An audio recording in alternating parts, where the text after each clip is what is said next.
Hey everyone, my name is Dante and welcome back to Story Hub, your hub for the best stories on Reddit. My sister, 27, female, and I, female 18, lost our dad a year ago. He was my only parent. Mom was never in mine or my sister's life. Dad left money, inheritance, for me and my sister, and she used her inheritance to get new cars and renovate her house. I live with my aunt right now because my brother-in-law didn't let me stay with my sister. I'm planning on using my inheritance money to pay for college tuition. I've always wanted to be a doctor but haven't decided which branch yet. My sister and I haven't been close. It started after she got married to her chronically ill husband, who was allowed to make backhanded comments about dad and mock his illness and make a scene at his funeral. Only because he's ill and shouldn't be held accountable for his behavior. I've distanced myself, but my sister kept visiting a lot lately, venting about my brother-in-law's condition. He's been in and out of the hospital for heart problems and in need of surgery. She brought up my inheritance money several times, but I ended up cutting the conversation. She then straight up asked if I could help pay for her husband's surgery and she'd pay back in less than a year. I felt uneasy because if I give her money from my inheritance, which is a large amount, then there's no guarantee she'll pay back before it's time to apply for college. I'm taking a year gap, but I know my sister can't pay back that much and I felt I was risking my future. I refused to help and she had a meltdown at my aunt's house, calling me heartless, cruel, with no empathy. She said that her husband's health should be a priority and I needed to help because education is nothing compared to someone's health, and asked if I'd be happy to see her as a widow and my nephew with no father. My aunt suggested others pay, but most of them cut my sister and her husband off. I argued that her husband's poor health isn't my fault after she kept blaming and guilt-tripping me. She kept crying, and although my aunt decided to stay out of it, she said that I should be prepared for permanent damage in my relationship with my sister if I don't help her now.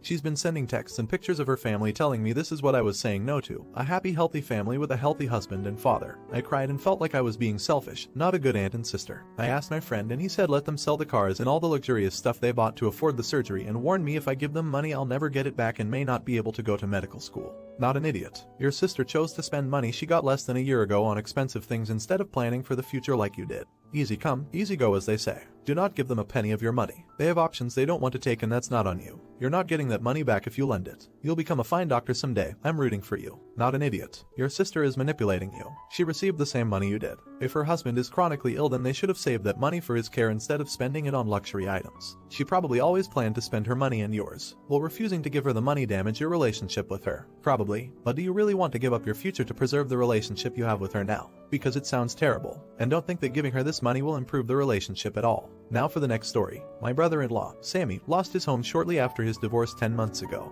He moved in with us and brought his twin daughters, Olivia and Sloane 18, with him a couple of months ago. His sister, my wife, and I have one daughter, Zoe 16, and she and her cousins aren't close but get along fine. Olivia and Sloane have no respect for Zoe's privacy, none. They used to walk into her room and take everything they get their hands on. Makeup, phone accessories, clothes, school laptop, etc. Zoe complained a lot, and I've already asked the girls to respect Zoe's privacy and stop taking things. My wife and Sammy saw no issue with this. After all, they're girls and this is typical teenage girls behavior. I completely disagreed. Last straw was when Zoe bought a $60 Ma.C makeup kit that looks like a paint set that she saved up for over a month, and one of the girls, Sloane, took it without permission and ruined it by mixing shades together while using it. Don't know much about makeup, but that's what Zoe said when she found the kit on her bed and was crying. I told my wife and she said she'd ask Sloane to apologize, but I got Zoe a lock after I found she was moving valuable belongings out the house because of this incident. Sammy and his daughters saw the lock and weren't happy. The girls were extremely upset. Sammy asked about it and I straight up told him. He said my daughters aren't thieves. It's normal that girls of the same age borrow each other's stuff. He said Zoe could easily get another makeup kit for $15 from Walmart and shouldn't even be buying expensive adult makeup in the first place, and suggested my wife take care of this defect in Zoe's personality, trying to appear older than she is. He accused me of being overprotective and babying Zoe with this level of enablement.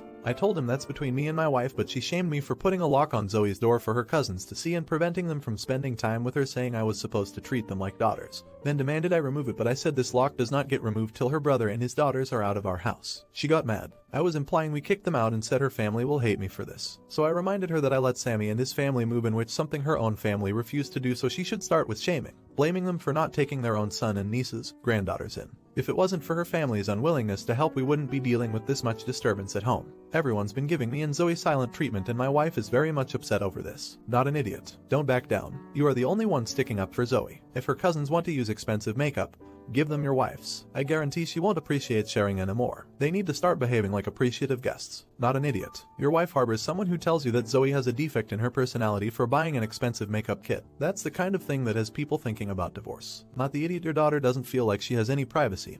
or respect in her own home, and you gave her a lock to give her back her privacy. You tried talking to your wife, your brother-in-law, and your nieces, and that got you nowhere. If your daughter has to accept 3 additional adults living in her home, they need to accept her very reasonable boundaries of not taking and ruining her things. Good for you for showing your daughter you respect and support her. Now for the next story. About a week ago, my female, 39, family ordered Chinese food for delivery. When the delivery driver came to the door, my daughter, a 16-year-old female, was taking the cat upstairs to put in her room because he always tries to eat the food. My son, male 13, loudly says, "Make sure to hide the cat from the Chinese guy," as I am at the door getting the food from the Chinese delivery driver. He very obviously heard what my son said and was upset by it. I quickly apologized and took the food. I told my son that racist jokes were completely unacceptable and very wrong, and he refused to admit that he was in the wrong. So, later that night I forced my son to write a sincere apology to the delivery driver. His name was on the receipt, as well as write a 1-page paper on Chinese culture and a 1-page paper on why racism is perpetuated by racist jokes and stereotypes. Then the next day I took him to the restaurant and had him read his apology aloud to the delivery driver, as well as give him the papers he wrote. The driver was very appreciative of the apology and thanked me for making my son do it.